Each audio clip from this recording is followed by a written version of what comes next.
कि आप आने वाले टाइम में जो चुनाव आ रहे हैं उसमें विधायक के चुनाव लड़ने की तैयारी। तो अल्लाह ने मुझे ताकत दी है, जिस लायक मुझे बनाया है, मैं उसके मुताबिक लोगों की मदद करना। कोऑर्डिनेटर है माइनॉरिटी डिपार्टमेंट के, कांग्रेस के हैं, सरकार आपकी है, विधायक आपके। तो आपकी सरकार ने क्या किया, इस पे हेल्थ पे क्या किया, रोजगार पे क्या किया और इस मोहब्बत को बढ़ाने के लिए क्या किया? देखिए, मैंने कभी भी चुनाव लड़ने की डिमांड नहीं करी। तो लगता है कि आप ज़मीनी तौर पे लोगों के मुद्दे उठाते हैं, उनके लिए खड़े होते हैं कि आप ज़्यादातर मुस्लिम लोगों के मुद्दे उठा रहे हैं या दलितों के मुद्दे उठा रहे हैं और बहुत एग्रेसिव रूप में आप उठा रहे हैं। आप चुनाव लड़ो नहीं, आपको चुनाव लड़ाया जाए। आपके लोग आवाम चाहती है कि आप विधायक का इलेक्शन लड़ें, उसकी डिमांड है, और आप खुद के लिए नहीं, उस आवाम के लिए लड़ रहे हैं। मैं पार्टी ने आपको टिकट नहीं दिया तो आपका रुख क्या होगा? कमज़ोर हैं, जिनको बोलने की जिनकी आवाज़ नहीं सुनी जाती, उन लोगों की मैं आवाज़ बन। पायलट साहब क्या थी, सभी नीचे क्यों बैठे? सोच के हमने पायलट साहब को जिताया था, हम उसके करीब भी नहीं हैं।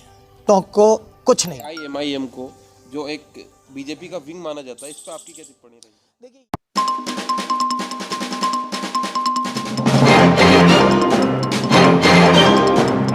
आज हम हैं राजस्थान के टोंक के, हिंदुस्तान के एक जाने माने युवा नेता मोहसिन रशीद साहब के साथ। बहुत बहुत शुक्रिया। आवाम के, टोंक की लोकल आवाम के, राजस्थान की आवाम के दिल में बहुत सारे सवाल थे जो हमने उनसे कलेक्ट किए फील्ड में घूम के। वही सवाल आज हम मोहसिन रशीद साहब के सामने रखने जा रहे हैं और हम चाहेंगे कि उनका एक निष्पक्ष जवाब हमारे पास हो, क्योंकि लोगों के दिलों में बहुत सारी गलतफहमियां भी हैं और बहुत सारा फ्यूचर वो देख रहे हैं मोहसिन रशीद साहब के साथ, उनकी लीडरशिप के साथ। तो उन्हीं सवालों के जवाब लेने आज हम मोहसिन रशीद साहब के साथ बैठे हैं। मोहसिन रशीद साहब, आप पहले सबसे आपका छोटा सा इंट्रोडक्शन देते जनता को। देखिए, मैं स्टेट कोऑर्डिनेटर हूँ कांग्रेस माइनॉरिटी डिपार्टमेंट टोंक से। टोंक मेरा जन्म स्थान है, टोंक ही मेरी कर्मभूमि है और सोशल मीडिया इन्फ्लुएंसर के तौर पे भी लोग जानते हैं मोहसिन रशीद टोंक के नाम से। वीडियोस देखते हैं मेरे सोशल मीडिया पे, मोहब्बत करते हैं, प्यार करते हैं। तो बस एक ये छोटा सा इंट्रोडक्शन है मेरा। अच्छा, सबसे पहला सवाल हमारा ये है कि लोगों के दिलों में एक छोटा सा, सबके दिलों में वो खटक भी रहा है और सवाल भी है। जिस हिसाब से आपने वीडियो इन्फ्लुएंसिंग करी, आपने पॉलिटिकल मुद्दे उठाए, आपने मोस्टली मुस्लिम लोगों के मुद्दे उठाए, दलित लोगों के मुद्दे उठाए, तो ऐसा तो नहीं कि आप आने वाले टाइम में जो चुनाव आ रहे हैं उसमें विधायक के चुनाव लड़ने की तैयारी कर रहे हैं? देखिए, मैं कोई विधायक के चुनाव की तैयारी नहीं कर रहा हूँ। मैं सिर्फ अपने लोगों के लिए, इस मुल्क के लोगों के लिए, जो कमज़ोर हैं, जो दबे कुचले लोग हैं, उनके लिए कुछ करने की कोशिश कर रहा हूँ। उसे कोई अगर विधायक की तैयारी समझे तो समझे, मुझे उससे फ़र्क नहीं पड़ता। लेकिन मैं सिर्फ जो अल्लाह ने मुझे ताकत दी है, जिस लायक मुझे बनाया है, मैं उसके मुताबिक लोगों की मदद करना चाहता हूँ। मैं अपने सेटिस्फेक्शन के लिए ये चीज़ करता हूँ। अल्हम्दुलिल्लाह हमारी फैमिली हमेशा से, मेरे पापा और चचा सब मक्का में थे, तो जो टोंक से हाजी जाते थे वो सब जानते थे कि वहाँ पर भी हम उन लोगों की खिदमत में लगे रहते थे।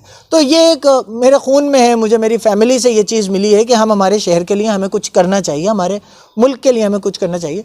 तो मैं सिर्फ अपनी जिम्मेदारी अदा करने की कोशिश कर रहा हूँ, इसका किसी तैयारी से कोई लेना देना नहीं है।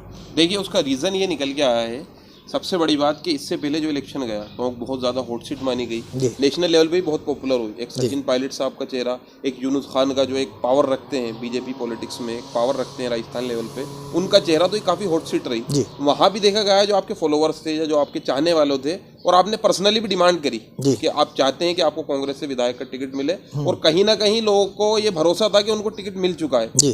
तो इस पर आप क्या कहना चाहेंगे? देखिए, मैंने कभी भी चुनाव लड़ने की डिमांड नहीं करी।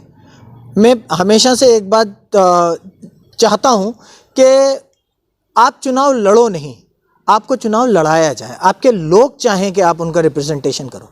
तो जब लोगों ने मुझसे कहा कि हम चाहते हैं कि आप हमारा रिप्रेजेंटेशन कीजिए, आप हमारी बातों को रखिए, आप बेहतर तरीके से रख सकते हैं, उसके लिए आप चुनाव लड़िए। तो जब लोगों ने चाहा तो मैंने एप्लीकेशन सबमिट की और मुझे काफ़ी, अल्हम्दुलिल्लाह मैं सेटिस्फाई हूँ कि कांग्रेस ने बहुत तवज्जो दी, मुझे काफ़ी आगे तक मेरा साथ दिया।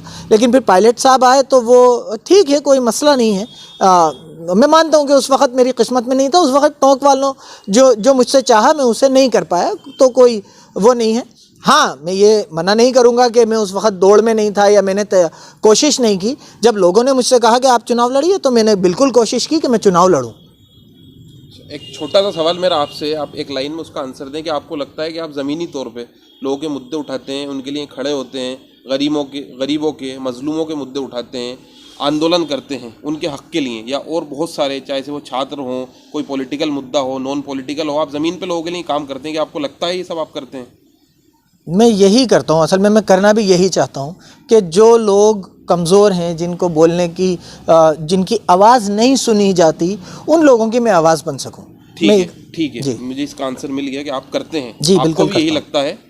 अब सबसे बड़ी चीज़, जिन लोगों के लिए आप काम करते हैं, वो आवाम चाहती है कि आप विधायक का इलेक्शन लड़ें, उसकी डिमांड है, और आप खुद के लिए नहीं, उस आवाम के लिए लड़ रहे हैं। मैं पार्टी ने आपको टिकट नहीं दिया तो आपका रुख क्या होगा? देखिए, मैं एक बात आपको बिल्कुल क्लियर बता दूं, मैं अपने शहर के लोगों को भी, और जो भी लोग ये वीडियो देख रहे हैं उन सबको एक बात क्लियर बता दूं कि पार्टी वो करती है जो आप लोग चाहते हैं।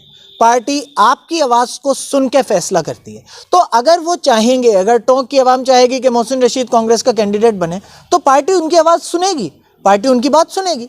तो अगर वो वाकई में चाहेंगे तो फिर कोई भी पार्टी ऐसी नहीं है जो आवाम की आवाज़ को दबा सके, आवाम की आवाज़ को अनसुना कर सके। तो ये बात ही ख़त्म हो जाती है। अगर आवाम चाहेगी तो मैं चुनाव भी लड़ूंगा और पार्टी मुझे टिकट भी देगी। अच्छा मोहसिन रशीद साहब, आप ऐसा नहीं कि 2 या 3 साल से वीडियो इन्फ्लुएंसिंग कर रहे हैं या लोगों की आवाज़ उठा रहे हैं, आप 10, 15, 20 साल से ही कर रहे हैं जी। आप फील्ड में हैं, आप लोगों के साथ उठ रहे हैं, बैठ रहे हैं, आपको पता है कि गरीब क्या चाहता है, एक मजलूम की आवाज़ क्या होती है, आप ये देख रहे हैं और उनके सामने बैठ के देख रहे हैं। ऐसा नहीं है कि वो राजनीतिक कुर्सी पे बैठ के आप टीवी में या न्यूज़ चैनल पे वो खबर पढ़ रहे हैं, आप उनके साथ जा रहे हैं, इंटरेक्ट हो रहे हैं, देख रहे हैं। तो आवाम तो इससे पहले भी चाहती थी, मैं पायलट साहब क्या थी, सभी नीचे क्यों बैठ गए? देखिए, आवाम चाहती थी, मैं बिल्कुल इस बात से इनकार नहीं करूँगा, लेकिन हमने खुद ने उस वक्त छोड़ना बेहतर समझा अपने शहर के लिए। क्यों? क्योंकि सबको एक मैसेज था कि पायलट साहब सीएम बनेंगे या बहुत बड़े कद के लीडर हैं, तो पायलट साहब इस शहर को उस जगह पे लेके जा सकते हैं जहां पहली बार में मोहसिन रशीद नहीं लेके जा सकता।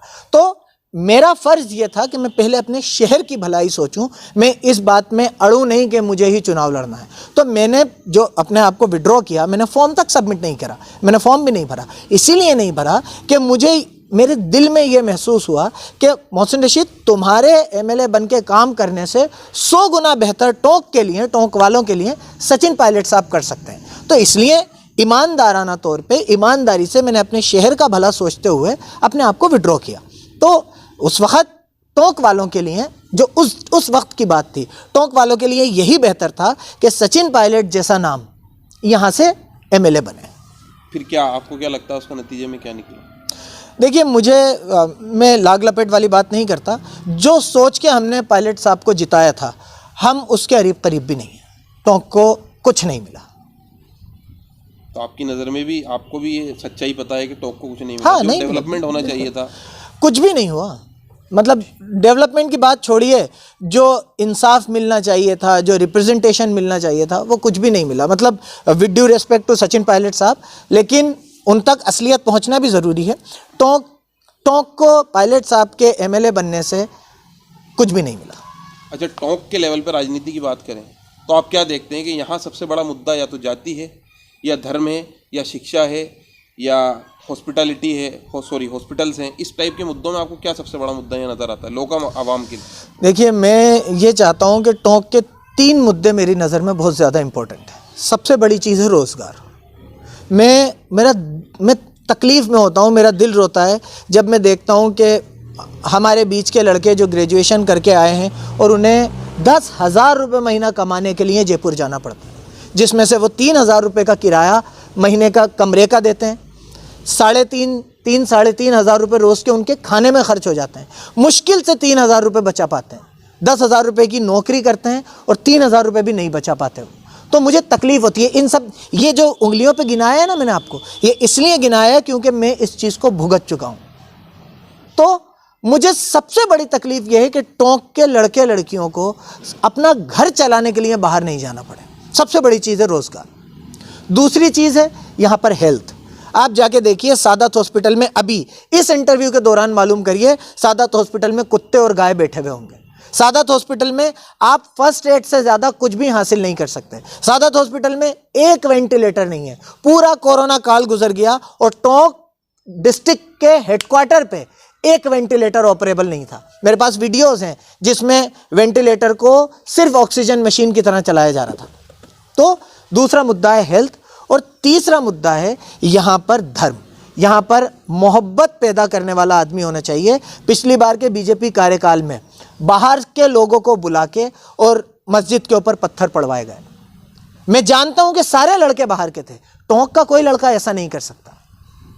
अच्छा, तो 3 मुद्दे आपने बताए, रोजगार, हेल्थ और मोहब्बत। बिल्कुल आपस में। अब सवाल आप ही से बनेगा जी। आप स्टेट कोऑर्डिनेटर हैं माइनॉरिटी डिपार्टमेंट के, कांग्रेस के हैं, सरकार आपकी है, विधायक आपके, तो आपकी सरकार ने क्या किया? इस पे हेल्थ पे क्या किया, रोजगार पे क्या किया, और इस मोहब्बत को बढ़ाने के लिए क्या किया आपकी सरकार? देखिए, प्रॉब्लम यह है कि मैं आपसे जो एक जेन्युइनली एक बात कह चुका हूं कि टोंक को कुछ ज़्यादा मिल नहीं पाया, उसमें एफर्ट्स आप मेरी सरकार के लिए मुझे भी क्रेडिबल मानिए। मैं अपनी भी जितने पावर मुझे हैं उसके मुताबिक मैं डिमांड करता रहा। मैं अपने दिल पे हाथ रख के कह सकता हूं कि मोहसिन रशीद ने टोंक के लिए जो मैं कर सकता था, अब आप मुझसे कहेंगे उड़ के दिखाओ, मैं उड़ के नहीं दिखा सकता।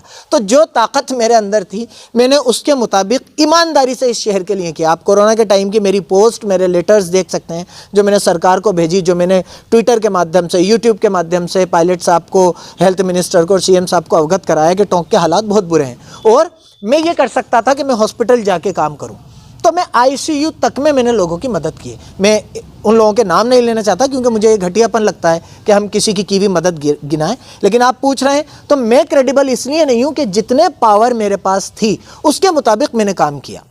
जिन लोगों के हाथ में ये चीज़ थी इसका जवाब वो दें, सरकार मेरी हो चाहे बीजेपी की हो। मेरे लिए पहला फ़र्ज़ टोंक के लिए है और टोंक को कुछ नहीं मिला, ये मैं एक्सेप्ट करता हूँ। राजस्थान की पॉलिटिक्स को खासतौर से कांग्रेस में ये देखा जाता है कि खेमों की पॉलिटिक्स है जी।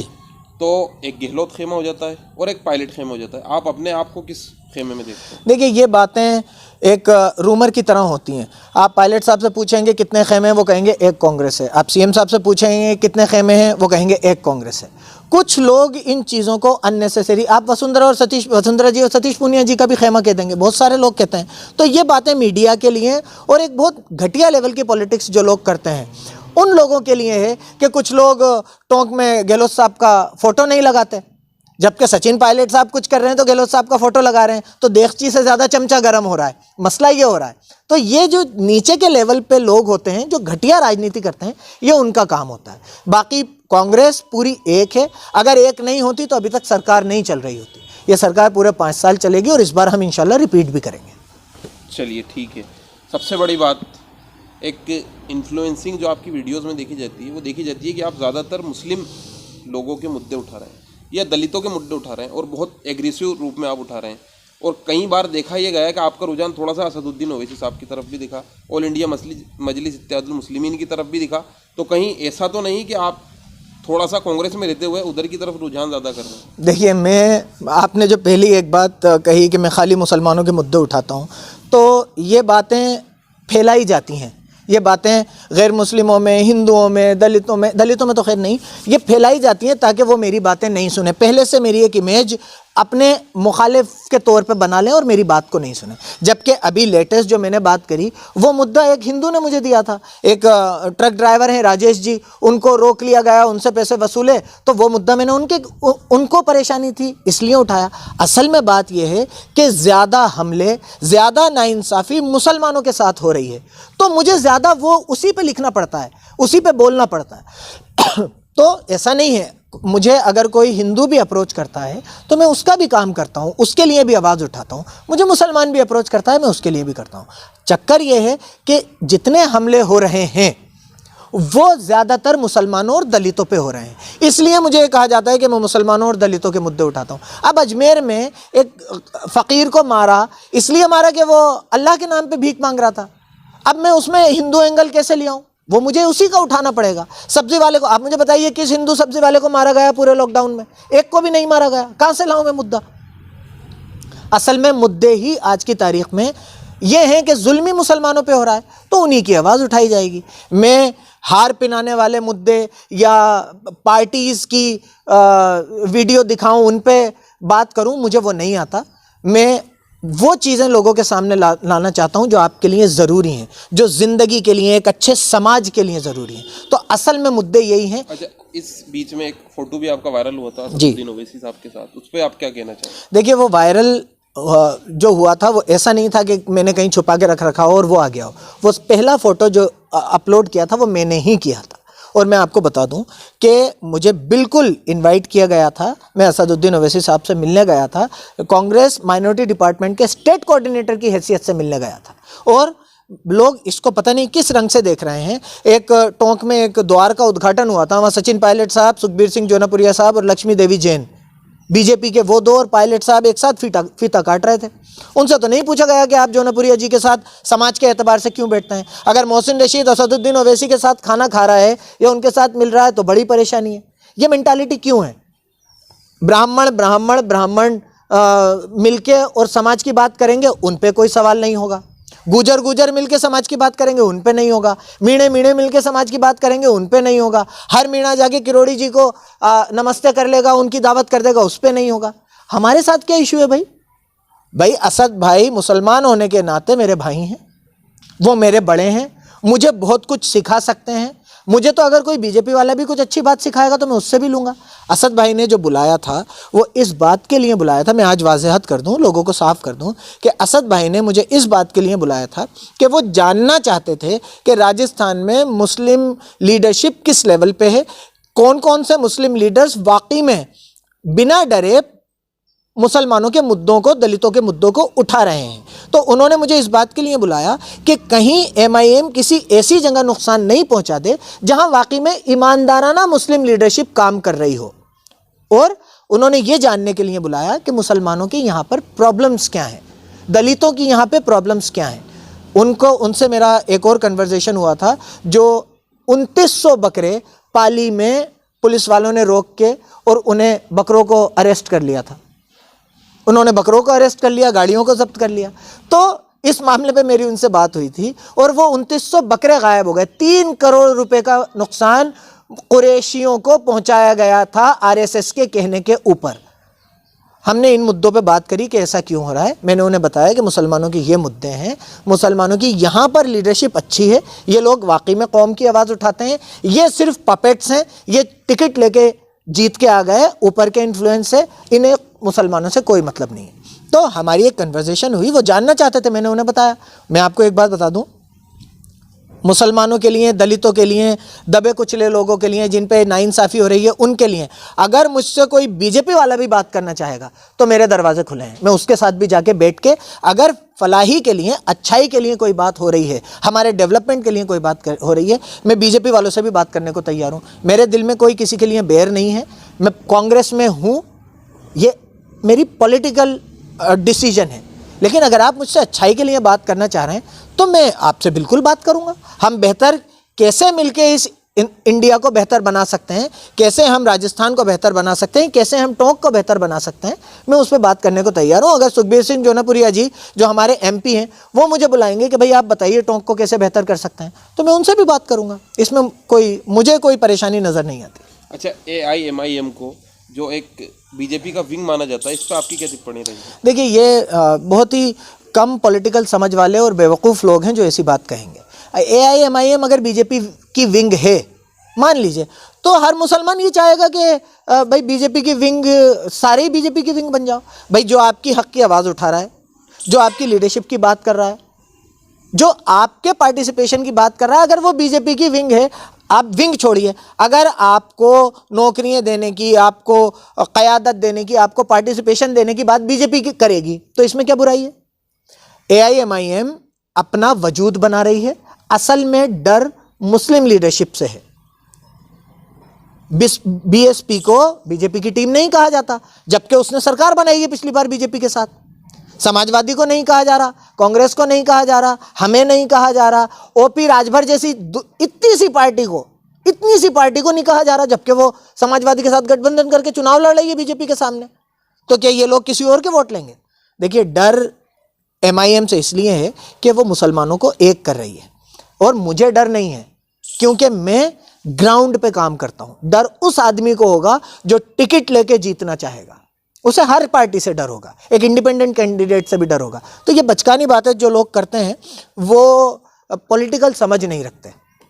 अभी तक हमने आपका पर्सपेक्टिव देखा कांग्रेस में भी और AIMIM में जी। आप माइनॉरिटी के मुद्दे ज़्यादा उठाते हैं, इसलिए लोगों को लगता है कि आप MIM की तरफ थोड़ा सा रुझान रखते हैं। अब मान लीजिए कि आने वाले इलेक्शन में जनता ये चाहती है कि मोहसिन रशीद साहब विधायक के इलेक्शन में खड़े हों और कांग्रेस में जैसे पिछली बार हुआ ऐसे ही कोई बड़ा कैंडिडेट आके खड़ा हो जाता है, वहाँ आप सरेंडर भी कर देते हैं कि चलिए ठीक है मैं नहीं लड़ता, आप थोड़ा अच्छा कर लेंगे, जैसे पायलट साहब के सामने हमने सोचा।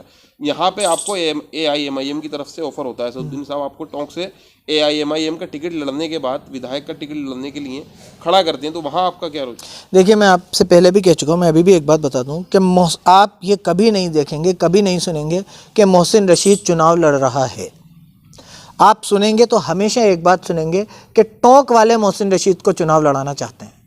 मैं किसी पार्टी का कैंडिडेट नहीं बनूंगा। मेरा यही सवाल है सर, मैं टोंक का कैंडिडेट, अगर टोंक वाले चाह रहे हैं तो हर पार्टी को उनकी बात सुननी पड़ेगी। मोहसिन रशीद चुनाव एक ही कंडीशन पे लड़ेगा कि टोंक के गरीब लोग ये चाहें, टोंक का आम आवाम, मैं उनकी बात नहीं कर रहा जो जिनके बिजनेस करोड़ों के चल रहे हैं, जो फ्लाइट्स में घूम रहे हैं, जो प्राइवेट जेट में फ़ोटो डाल रहे हैं, जो करोड़ों की गाड़ियाँ लेके साल में 2 बार टोंक आते हैं, मैं उन लोगों की बात नहीं कर रहा हूँ। मैं आम आवाम की बात कर रहा हूँ, जिसको रात को कोई चलता हुआ पुलिस वाला लठ मार देता है और वो जाके किसी से कह भी नहीं सकता, जिसको गालियाँ बकी जाती हैं और उसका सुनने वाला कोई नहीं है, जिसकी दुकान पे आके गालियाँ बकी जाती थी और उसका सुनने वाला कोई नहीं था। मैं आम मुस्लिम औरत, आम दलित औरत, आम गरीब हिंदू की बात कर रहा हूँ। मैं अमीर हिंदुओं की भी बात नहीं कर रहा, मैं आम लोगों की बात कर रहा हूँ। अगर वो चाहेंगे कि हमारी आवाज़ आप बनिए तो हर पार्टी को झुकना पड़ेगा। और मैं पहले बता दूं कि मोहसिन रशीद उस किस्म का चुनाव नहीं लड़ेगा कि मैं 2, 4, 5 करोड़ रुपयों का चंदा कर रहा हूं, आपसे ले रहा हूं 2 करोड़ आप दे दीजिए, 1 करोड़ आप दीजिए, 50 लाख आप दे दीजिए और फिर 5 साल आपको उतार रहा हूं। मोहसिन रशीद को अगर टोंक वालों को चुनाव लड़ाना है तो 10 रुपये, 20 रुपये, 50 रुपये आपको अपनी जेब से दे के चुनाव लड़ाना पड़ेगा। मेरे पास पैसा नहीं है, मेरे पास करोड़ों खर्च करने को भी नहीं है, और ना उसके बाद मैं ऐसी राजनीति करना चाहता कि 5 करोड़ खर्च करूं और 50 करोड़ कमाऊं। मैं इज़्ज़त मेरे ख़ानदान की, मेरे घर वालों की, मेरी इस शहर में इज़्ज़त है, मैं उस इज़्ज़त के साथ मरना चाहता हूं। और एक बात का मुझे यकीन है कि एक बार अगर मोहसिन रशीद टोंक विधानसभा से जीता तो अगले 25 साल मुझे कोई हराने वाला पैदा नहीं होगा, क्योंकि मैं 2 करोड़ 5 करोड़ की गाड़ी में नहीं चलता, मैं टोंक में सड़क पे पैदल चलता हूँ। ये आपको लगता है सर, आवाम को भी यही लगता है जी, मगर पार्टी कुछ और चाहती है। तो मैं आपसे फिर एक बात कहूँ, आप एक बार आवाम को ये समझना पड़ेगा कि उनमें कितनी ताकत है। अगर वो एक साथ होके, अगर वो पुरजोर तरीके से किसी भी पार्टी से कहेंगे कि हमें ये आदमी चाहिए, तो पार्टी को वो आदमी देना पड़ेगा। और मैं एक बात और बता दूं, अब मैं बच नहीं रहा हूं, मैं ये बात कह के मैं असलियत बता रहा हूं। अगर आप पुरजोर तरीके से ये बात कहेंगे कि हमें थोपा हुआ या कोई करोड़पति नहीं चाहिए, हमें हमारे बीच में रहने वाला एक आदमी चाहिए, तो पार्टी को आपकी बात सुनना पड़ेगी। और मैं आपसे फिर कह रहा हूं कि मैं पार्टी का कैंडिडेट नहीं बनूंगा, मैं टोंक वालों का कैंडिडेट बनूंगा। चाहे मैं हारूं, चाहे मैं जीतूं, मुझे इस बात से फ़र्क नहीं पड़ता। हारना और जीतने का फ़ैसला अल्लाह के हाथ में है, ना आप हरा सकते, ना मैं किसी को जिता सकता। तो मैं अपने शहर के लोगों का कैंडिडेट होऊंगा, फिर चाहे कुछ भी हो। पॉलिटिकल समझ आप रखते हैं, पार्टी से हट के बात करें, एक जनरल क्वेश्चन मैं आपसे कहूँगा, पॉलिटिकल इन्फ्लुएंसिंग आप करते हैं जी, तो AIMIM के लिए और SDPI के लिए आपकी क्या राय है? क्या उनको राजस्थान की पॉलिटिक्स में एंटर होना चाहिए या नहीं होना चाहिए? एक जनरल सा क्वेश्चन है। जनरल सा क्वेश्चन है। तो मैं एक पॉलिटिशियन होने के नाते, देखिए, मैं घटियापन की राजनीति नहीं करता। मैं ये चाहता हूँ कोई भी पार्टी हो, हर पार्टी को हर जगह लड़ने का हक़ है और उसे अपना वक़ार, अपनी ताकत आजमाना चाहिए। चाहे SDPI हो, चाहे MIM हो, चाहे OP राजभर की पार्टी हो, चाहे BSP हो, चाहे समाजवादी हो, चाहे कांग्रेस हो, चाहे BJP हो, कोई सी भी पार्टी हो, अगर आपको लगता है कि आप समाज के लिए बेहतर कार्य कर सकते हैं तो आपको लड़ना चाहिए। हर आदमी को अपनी किस्मत आजमाने का हक़ है। ये क्या ज़रूरी है कि मोहसिन रशीद ही टोंक से हमेशा पावर में रहेगा? ज़रूरी नहीं है, कल को कादिर भी पावर में आ सकते हैं, कादिर को भी हक़ है। कोई सी भी पार्टी हो, सबको लड़ने का हक़ है, सबको लड़ना चाहिए। अच्छा, सिटी की हम बात करें तो यहाँ विकास कार्य जो होते हैं, एक तो विधायक कोटा, एक सांसद कोटा, उसके अलावा सरकार जो योजनाएं चलाती है, एक यहाँ लोकल नगर परिषद होती है जो वार्डों के विकास में काम करती है। आपको क्या लगता है कि अभी कहाँ स्टैंड कर रही है टोंक में जो हालत है सड़कों की? थोड़े दिन पहले आपने पोस्ट भी डाली थी जिसका हैशटैग आपने RIP जर्नलिज्म रखा था। देखिए, मैं बहुत मतलब दुखे दिल से कहना चाहूँगा कि नगर टोंक में विकास सिर्फ चेयरमैन साहब की प्रॉपर्टी में हो रहा है, चेयरमैन साहब के बैंक अकाउंट में हो रहा है, और पायलट साहब ने जिन लोगों को टोंक का मुखिया बना दिया उन लोगों की प्रॉपर्टी और उन लोगों के बैंक बैलेंस में हो रहा है। ये आपकी राय है या इल्ज़ाम है? नहीं, इल्ज़ाम नहीं। मैं अभी आप देखिए कि 70 लाख के 15 टेंडर्स निकाले गए थे, निविदा निकाली गई थी और वो कैंसिल कर दी क्योंकि उसमें भ्रष्टाचार सामने आने वाला था। मुझे तकलीफ इसकी है, मैं अपनी पार्टी के चेयरमैन के खिलाफ कभी नहीं बोलता, लेकिन ये फैसला हमसे गलत हुआ। एक ऐसे बच्चे को, एक ऐसे लड़के को आपने सोते हुए को उठ के कहा कि चलो भाई तुम्हें चुनाव लड़ना है, चलो भाई तुम चेयरमैन बन जाओ। टोंक में शब्बीर भाई मौजूद थे, टोंक में बड़े बड़े लीडर्स मौजूद थे, सलीमुद्दीन खान साहब चुनाव लड़े थे, चुनाव लड़ाने की ज़रूरत ही नहीं थी, उन्हें वैसे ही चेयरमैन बना देते आप उसके, क्योंकि इस बार पार्षद बनना ज़रूरी नहीं था चुनाव चेयरमैन बनने के लिए, तो आप वैसे ही सलीमुद्दीन खान साहब को चेयरमैन बना सकते थे। शब्बीर भाई पार्षद 4-4, 5-5 बार के जीते हुए पार्षद थे। आपने सिर्फ इसलिए कि पावर सेंटर एक फैमिली रहे, सब कुछ उसके हाथ में रहे, इसलिए एक नॉन पॉलिटिकल लड़के को, सिर्फ इसलिए कि वो किसी पर्सनालिटी का साला है और सचिन पायलट साहब से करीबी ताल्लुकात हैं, इसलिए आपने बुला के और उन्हें चेयरमैन बना दिया। मैं अभी भी कहता हूं, उन्हें यह नहीं पता होगा कि डीसीसी अंदर से दिखती कैसी है, उन्हें यह नहीं पता होगा कि पिछले 5 जिलाध्यक्ष कौन थे टोंक के, उन्हें 4 सीएम्स के नाम नहीं पता होंगे कांग्रेस के, वो उनके कांग्रेस की सदस्यता ही नहीं होगी चुनाव से 6 महीने पहले की। तो मसला ये है कि जो गलती हमसे हुई है, पायलट साहब ने लोगों को चुनने में गलती करी है, ये बिल्कुल उन्हें समझ में आ गया होगा, क्योंकि जो टोंक के हालात हैं वो दिख रहे हैं सबको। और मैंने जो रिप जर्नलिज्म डाला था वो इसलिए डाला था क्योंकि जर्नलिज्म होता है जो टोंक के हालात हैं वो दिखाना चाहिए थे। एक बेंच लगाने को आप विकास कहते हो और उसे चैनल पे दिखा रहे हो, इससे शर्मिंदगी वाली खबर मैंने अपनी जिंदगी में नहीं देखी।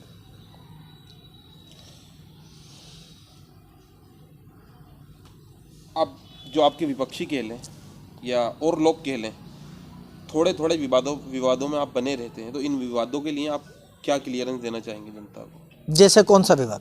बहुत सारे विवाद जिसको कहीं ना कहीं आपके परिवार से जोड़ा जाता है, या कई बार ऐसा होता है कि आपने मुसलमानों के मुद्दे वीडियो में तो उठाए मगर ज़मीनी तौर पे आप कहीं नज़र नहीं आते उनके साथ। देखिए, इल्ज़ाम 100% लगेंगे, मैं किसी पर इल्ज़ाम नहीं लगाता क्योंकि मुझे ये चीज़ पसंद नहीं है। मैं झूठ से परहेज़ करता हूँ एक इंतहा तक, और मैं किसी पे झूठे इल्ज़ाम नहीं लगाता। मैं जो असदुद्दीन ओवैसी साहब की आपने बात करी, उनका भी मैंने इसीलिए सही बात कही कि मैं किसी भी इंसान पर झूठे इल्ज़ाम नहीं लगाना चाहता। अगर कोई मेरे ऊपर झूठा इल्ज़ाम लगा रहा है तो ठीक है, जो भी इल्ज़ाम लगा रहा है, मैं आपसे कहता हूँ डिबेट में बुलाइए, वो मेरे ऊपर इल्ज़ाम लगाए, साबित करे। भाई इल्ज़ाम तो कोई किसी पे भी, मैं आप पे भी लगा सकता हूँ, इल्ज़ाम कोई किसी पे भी लगा सकता है, लेकिन अल्लाह का शुक्र है मोहसिन रशीद आज की तारीख़ में टोंक की सड़क पे निकलेगा तो नज़र ऊंची करके निकलेगा। कोई मोहसिन रशीद पे 1 रुपये का इल्ज़ाम नहीं लगा सकता, कोई मोहसिन रशीद पे कोई पॉलिटिकल भ्रष्टाचार का इल्ज़ाम नहीं लगा सकता, कोई मोहसिन रशीद पे किसी नाइंसाफ़ी का इल्ज़ाम नहीं लगा सकता। आप जानते हैं कि मैं सोशल मीडिया इन्फ्लुएंसर हूँ, मैं फेसबुक पे मेरी अच्छी रीच है, कई चीज़ें ऐसी हैं जो मैं किसी के कैरेक्टर असैसिनेशन के लिए सबूत के साथ फेसबुक पे डाल सकता हूँ, लेकिन मैं इतनी ओछी राजनीति नहीं करता, इसलिए मैं वो चीज़ें नहीं करता। लोग मेरे ऊपर इल्ज़ाम लगाएं, लगाते रहें, हाँ जिस दिन साबित कर देंगे उस दिन मोहसिन रशीद गुनहगार होगा। इल्ज़ाम बताएं, साबित करें, ये घोड़ा ये मैदान सब सामने आ जाएगा। आपके साथ आएँ, डिबेट में बैठे मेरे सामने, आप एक आदमी ले आइए, मैं झुक के सलाम कर लूँगा। ठीक है, अब आखिरी सवाल हमारा ये है कि इलेक्शन में 21 से 22 महीने रह गए हैं जी। कहीं ना कहीं जो लोगों को लगता है, और आपकी वीडियोस का भी अगर एक पूरा पर्सपेक्टिव डाटा निकाल के देखा जाए तो वहाँ ये लगता है कि 90% मुद्दे मुस्लिम से रिलेटेड थे जी। तो अगर आपको चांस मिलता है तो क्या आपको नॉन मुस्लिम्स के वोट नहीं चाहिए? क्या और जातियों के आपको वोट नहीं चाहिए? आप उनके मुद्दे उसी एग्रेशन में या उसी लेवल पे क्यों नहीं उठा रहे? मेरे साथ क्या ये चीज़ें थोड़ी सी छुपी हुई हैं, मतलब लोगों के सामने नहीं हो सकता है। मेरे साथ जितने मुसलमानों का सपोर्ट है अल्हम्दुलिल्लाह उससे कम नहीं तो उसके बराबर ही मेरे साथ गैर मुस्लिमों का, एससी का, मेरे साथ गुजर मेरे बहुत दोस्त हैं जो आप देखिएगा, अगर अल्लाह ने मुझे मौका दिया और मैं चुनाव लड़ा तो आपको हैरानी होगी कि इतने गुजर मेरे साथ कहाँ से आ गए, इतने जाट मेरे साथ कहाँ से हैं। इतने एससी के लोग मेरे साथ, आप जाइए एससी की कॉलोनी में जाइए, हरिजन बस्ती में जाइए, वहाँ जाके मोहसिन रशीद का नाम तो पूछिए। आपको पता होगा जयपुर में बिरला ऑडिटोरियम में टोंक का पहला अगर कोई एससी का कैंडिडेट चढ़ के और उसने गाना गाया है तो वो मोहसिन रशीद की कोशिश थी। मुझे हमेशा इस बात का एहसास है कि जितना ज़्यादा दलितों को एक नीचे की नज़र से देखा जाता है उसका एहसास मुझे है, इसलिए मेरे ज़्यादा दोस्त हरिजन बस्ती के हैं, इसलिए मैं उन लड़कों के साथ बैठता हूं, उनके साथ चाय पीता हूं, उनके साथ वक्त गुजारता हूं, ताकि उन्हें ये एहसास हो कि नहीं हम बराबर के हैं। तो वो चीज़ें पब्लिक प्लेटफॉर्म पे हो सकता है नहीं हो, तो ऐसा नहीं है कि मेरे वहाँ रिलेशंस नहीं हैं। मेरे रिलेशंस अल्हम्दुलिल्लाह जितने मुसलमानों में हैं उतने ही हिंदुओं में भी हैं। ये बातें जब सामने आएंगी, जब पार्टी मुझे टिकट देगी या मैं चुनाव लड़ूंगा, तो और पर्सनल रिलेशंस को मैं घड़ी घड़ी जो आजकल ट्रेंड चल रहा है कि आपकी बर्थडे है तो मैं फ़ोटो डाल रहा हूँ, आप चाय पीठ पीछे गालियाँ बक रहा हूँ लेकिन बर्थडे पे ढोल बजा रहा हूँ और नाच रहा हूँ, तो ये मेरा तरीक़ा नहीं है। मेरे पर्सनल रिलेशंस हमेशा पर्सनल हैं। आप देखेंगे कि हिंदुओं के धर्मगुरु मोहसिन रशीद के चुनाव में आके और मोहसिन रशीद का प्रचार करेंगे। अगर ऐसा नहीं हुआ तो मैं समझूंगा मैंने कुछ कमाए नहीं। आप देखेंगे कि जाटों में जाटों के लड़के होंगे, गुजरों में गुजरों के लड़के होंगे, एससी में एससी के लड़के होंगे जो कंधे से कंधा मिला के मेरे साथ मेरा चुनाव लड़वा रहे होंगे। तो ये चीज़ें वक्त आने पर सामने लाई जाती हैं, अभी अननेसेसरी है, अभी वो वक्त नहीं आया जब ये चीज़ें सामने करी जाएँ।